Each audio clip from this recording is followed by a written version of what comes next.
बिस्मिल्लाहिर्रहमानिर्रहीम। मैं हूं सत्तार चौधरी और आप देख रहे हैं फैक्ट टीवी।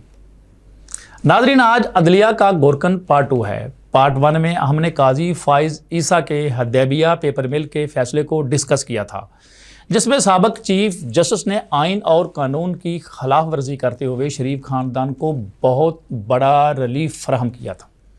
आज हम बात करेंगे प्रैक्टिस एंड प्रोसीजर बिल पर, जिसमें न सिर्फ चीफ जस्टिस ऑफ पाकिस्तान बल्कि हुकूमत ने भी आइन और कानून की खिलाफ वर्जी की है। काबिल एहतराम काजी फायज ईसा को चीफ जस्टिस बनने से पहले चीफ जस्टिस के ही कुछ इख्तियारात पर बड़ा एतराज़ था, जिसका इजहार उन्होंने कई बार मुख्तलिफ केसेस की समाअत के दौरान किया था। उन्हें सबसे बड़ा एतराज़ ये था कि अकेले चीफ जस्टिस के पास सो मोटो लेने और बेंच तश्कील देने का अख्तियार नहीं होना चाहिए। इस काम के लिए चीफ जस्टिस के साथ मजीद जज शामिल होने चाहिए। उस दौर में हुकूमत को यही सबसे बड़ा मसला दरपेश था। आखिर हुकूमत ने काजी साहब की फरमाइश और अपनी ज़रूरत के मद्देनज़र प्रैक्टिस एंड प्रोसीजर बिल मुतारफ़ कराया। ये वो दौर था जब चीफ जस्टिस उमर त्या बंदयाल थे। उमर त्या बंदयाल ने इस बिल को अदलिया पर हमला करार दिया था। बहरहाल हुकूमत ने यह बिल पास करके सदर आरिफ अलवी के पास मंजूरी के लिए भेजा, लेकिन सदर आरिफ अलवी ने दस्तखत करने से इनकार कर दिया और बिल को वापस भेज दिया। 29 मार्च 2023 को कौमी असम्बली ने मुतअल्लिका कैमा कमेटी को भेजे गए रेफल को नज़रअंदाज करते हुए कानून साजी की मंजूरी दे दी। ये बिल की सेनेट की तौसीक के एक दिन बाद हुआ है, लेकिन सदर आरिफ अलवी ने इस बिल को दोबारा पार्लियामेंट को वापस भेज दिया, जिसमें दूसरी बार जायज़ा लेने पर जोर दिया गया। ताहम 10 अप्रैल 2023 को पीटीआई से वाबस्ता अरकान असम्बली के ज़बरदस्त मुज़ाहरों के दरमियान मखसूस तरामीम के साथ एक बार फिर कामयाबी के साथ बिल की तौसीक कर दी गई। बिल को सुप्रीम कोर्ट में चैलेंज कर दिया गया। 15 रुकनी फुल बेंच बना। आखिर सुप्रीम कोर्ट ऑफ पाकिस्तान ने supreme court practice and procedure act के खिलाफ दरखास्तों को मुस्तरद करते हुए इसे कानून के मुताबिक करार दे दिया। ये ज़बरदस्त बिल था। वैसे भी उस वक़्त के चीफ जस्टिस काजी फायज ईसा साहब खुद अपने अख्तियारात कम करने के लिए राज़ी थे। उस वक़्त कुछ कानूनदान और दानिशवरों ने कहा था, हुकूमत का ये बनाया हुआ कानून एक दिन खुद इनके गले पड़ जाएगा और काजी साहब को अंदाज़ा हो जाएगा कि उन्होंने गलत काम किया है। इस बिल की ख़ास बात क्या थी? प्रैक्टिस एंड प्रोसीजर मजमूई तौर पर 8 शिकों पर मुश्तमिल एक कानून है, जिसकी शिक नंबर 2 के मुताबिक अदालत उज़्मा में मुकदमात की तकर्री 3 रुकनी कमेटी करेगी, जबकि बेंच की तश्कील का अख्तियार 3 रुकनी कमेटी को दे दिया गया। एक्ट के मुताबिक चीफ जस्टिस ऑफ पाकिस्तान और 2 सीनियर जजेस पर मुश्तमिल 3 रुकनी कमेटी अक्सरियत की बुनियाद पर फैसला करेगी। शिक नंबर 3 के मुताबिक आने वाला हर मामला कमेटी के सामने रखा जाएगा और कमेटी मामले को बुनियादी हकूक के नफाज और अवामी हमीयत के मेयार पर जांचेगी। मुकदमात की कम अज़ कम 3 जजेस पर मुश्तमिल बेंच समाअत करेगा। आईनी तशरीह के मामलात पर 5 अरकान से कम बेंच तश्कील नहीं दिया जाएगा। सुप्रीम कोर्ट के फैसले के खिलाफ 30 रोज़ में अपील दायर की जाएगी। अपील 14 रोज़ में असल बेंच से बड़े बेंच के सामने मुकर्रर की जाएगी, जबकि नज़रसानी की दरख्वास्त में नया वकील करने का अख्तियार दिया जाएगा। जल्द नौयत के मुकदमात को 14 दिनों के अंदर समाअत के लिए मुकर्रर किया जाएगा। आखिर वो दिन आए जिसका माजी में कुछ कानूनदानों और दानिशवरों ने खदशात का इजहार किया था।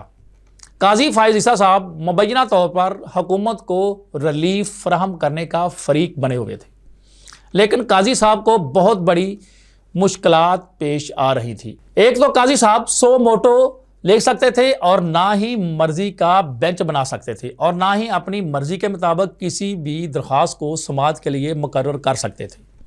वो इसलिए प्रैक्टिस एंड प्रोसीजर कानून के मुताबिक काजी फाइज ईसा के साथ justice Mansoor Ali Shah, justice Munib Akhtar committee में शामिल थे।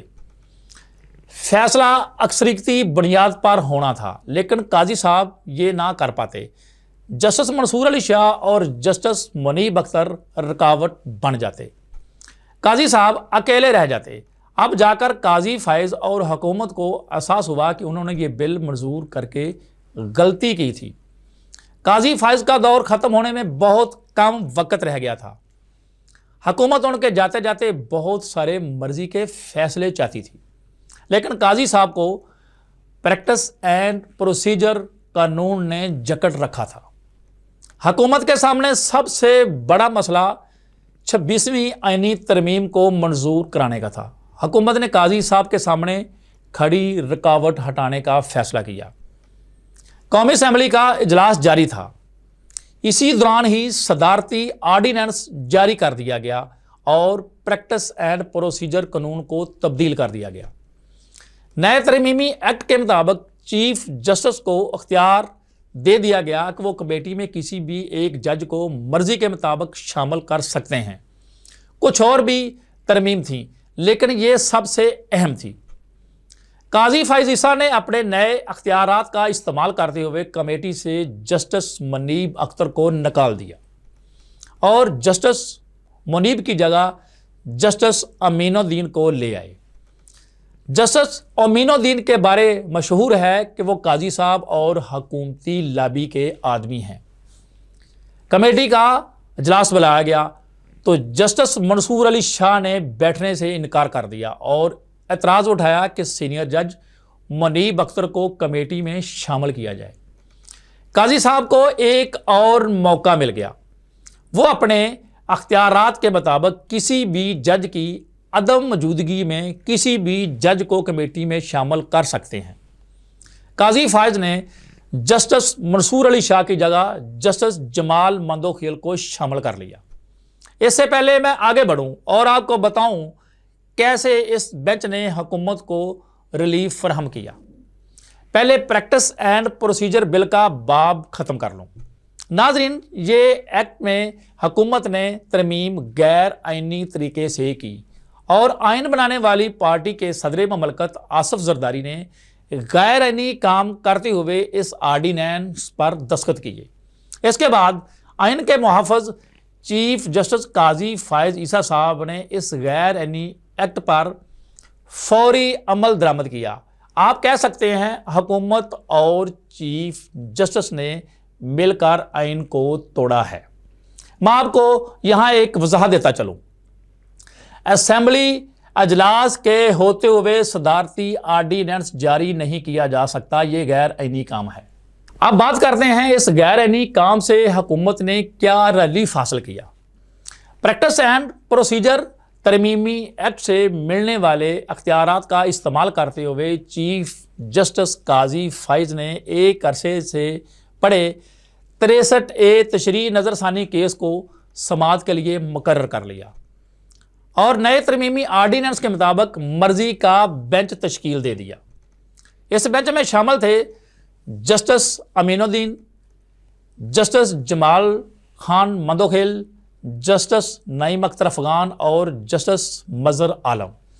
ये वही जस्टिस हैं जिन्हें हुकूमत और काजी की लाबी कहा जाता है, जिनसे काजी अपनी मर्जी का फैसला ले सकते थे। हुकूमत उस वक़्त सूली पर लटकी हुई थी।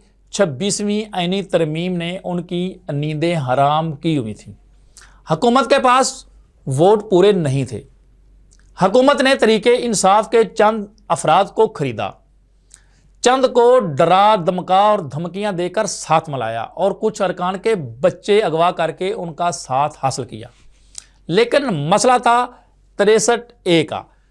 63A के मुताबिक कोई भी रुकन असेंबली अपनी पार्टी की मर्जी के बगैर किसी को वोट नहीं दे सकता, ना ही पार्टी हदायत के खिलाफ वर्जी कर सकता है। इसी सूरत में ना उसका वोट शुमार होगा बल्कि उसकी रुकनीयत भी खत्म हो जाएगी।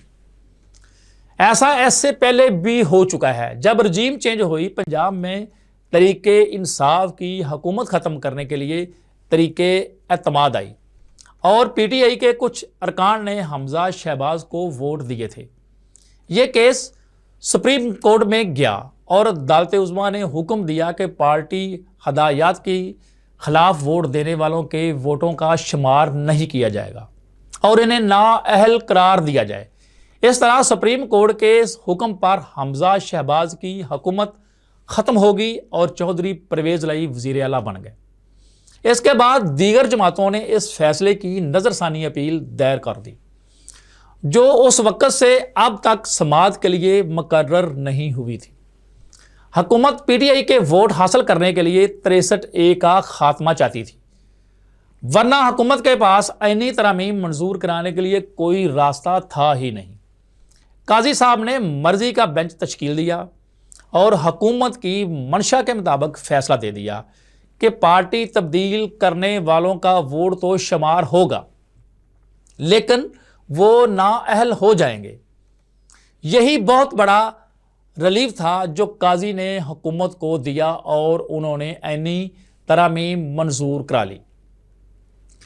काजी फाइज ने गैर आईनी और गैर कानूनी तरीके से पहले अख्तियार हासिल किए, फिर गैर आईनी और गैर कानूनी फैसला किया। सवाल उठते हैं, काजी ने यह फैसला उस वक्त ही क्यों दिया जब हुकूमत को दीगर पार्टियों से वोट दरकार थे।